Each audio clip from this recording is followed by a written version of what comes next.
गौतम बुद्ध अपने प्रिय शिष्य आनंद के साथ यात्रा कर रहे थे।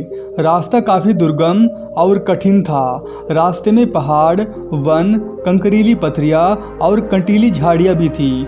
दोनों सूर्य अस्त होने से पहले अपनी मंजिल तक पहुँचना चाहते थे। आनंद के चेहरे पर थकान और निराशा की रेखाएं उभरने लगी थी।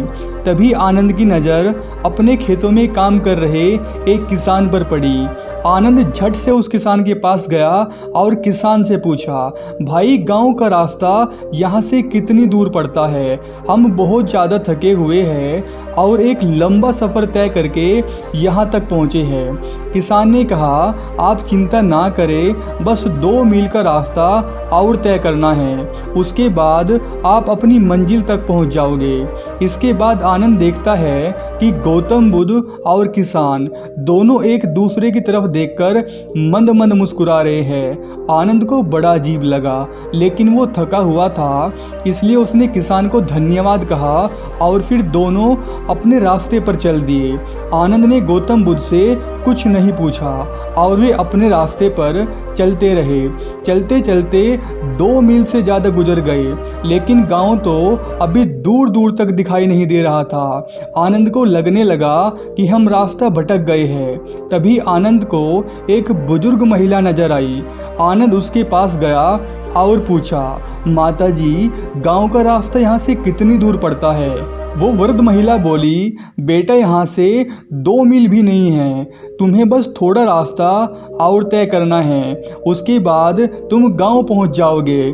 इसके बाद गौतम बुद्ध और उस वृद्ध महिला ने एक दूसरे को देखा और मंद मंद मुस्कुराने लगे।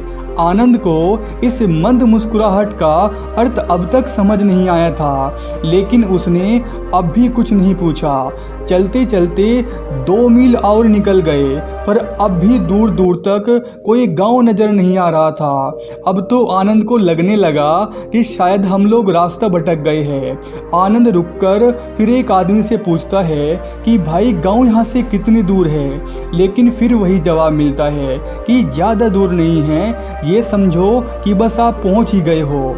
तीसरी बार भी गौतम बुद्ध और उस आदमी के चेहरे पर वही मुस्कान थी। ये देखकर आनंद व्याकुल हो उठे। उसने सामान को वहीं रख दिया और गौतम बुद्ध से बोले, हे तथागत, मैं बहुत ज़्यादा थक चुका हूँ। हमें लगता है कि हम ये 2 मील का रास्ता पार नहीं कर पाएंगे। आनंद थोड़े संकोच के साथ गौतम बुद्ध से बोले, मुझे आपके साथ रहते हुए काफ़ी वर्ष हो गए और मुझे अच्छे से पता है कि मुझे आपसे व्यर्थ सवाल नहीं पूछना चाहिए, पर मैं आपसे विनती करता हूँ कि मेरे एक सवाल का जवाब दीजिए। गौतम बुद्ध मुस्कुराए और कहा, तुम्हारे मन में जो भी है तुम निसंकोच पूछ सकते हो। आनंद ने कहा, आप उस किसान को देखकर क्यों हंसे जिसने कहा था कि गांव यहाँ से 2 मील की दूरी पर है? फिर आप उस महिला को देखकर हंसे जिसने कहा था कि अभी रास्ता 2 मील भी नहीं बचा। और फिर तीसरा व्यक्ति भी आपकी तरफ देखकर मुस्कुराया। आखिर इन सब बातों का क्या मतलब है? गौतम बुद्ध फिर से मंद मंद मुस्कुराए और बोले, हम सबका एक ही पेशा है और हम सब एक ही काम करते हैं, इसलिए जब मैं हंसा तो वे भी हंस पड़े। आनंद को बुद्ध की बात कुछ समझ नहीं आई और उसने जिज्ञासा से पूछा, तथागत, आखिर वो काम है क्या?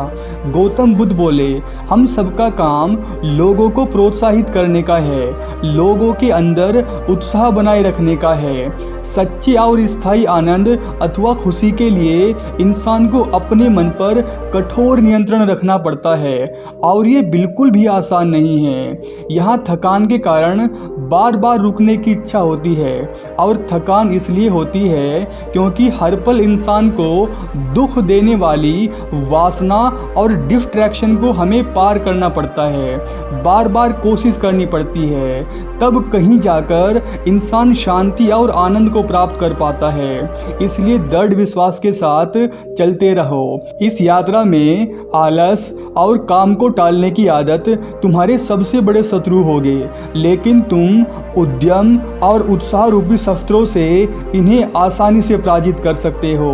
हे मेरे प्रिय शिष्य आनंद, तुम्हारा उत्साह ना टूटे, इसलिए उन तीनों ने कहा कि बस 2 मील का रास्ता और रह गया है।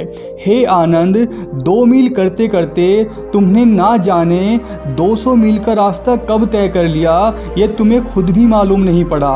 आनंद ने कहा, तो क्या उन लोगों ने हमसे झूठ बोला? गौतम बुद्ध फिर मुस्कुराए और आनंद से कहा, आनंद, ये बहुत गहरी बात है, इसे ध्यान से समझो। जैसे उन लोगों ने किया, हमें भी जीवन में एक दूसरे का हौसला बढ़ाते हुए चलना है। ये झूठ बोलना बिल्कुल भी नहीं है। जब आपको दिख रहा है कि आगे का रास्ता बहुत लंबा है और मुश्किल है और यात्री काफ़ी लंबे समय से इस मुश्किल रास्ते पर चलता आ रहा है, तब हमें उन्हें ये नहीं बताना चाहिए कि रास्ता बहुत लंबा और कठिन है, बल्कि उन्हें कहना चाहिए कि बस आप थोड़ा और चले, इसके बाद आपकी मंजिल आ जाएगी। ये उनसे झूठ बोलना नहीं है, बल्कि उनका हौसला बढ़ाना है। ये विश्वास करना है अपने ऊपर और दूसरे इंसान के ऊपर। ऐसा करने से हम सब सारी बाधाओं को दूर करके आसानी से अपनी मंजिल तक पहुंच जाएंगे, क्योंकि लगन, धैर्य और दृढ़ता के साथ काम करते रहने से सफलता एक दिन मिल ही जाती है और आप अपनी मनचाही मंजिल को प्राप्त कर लेते हो।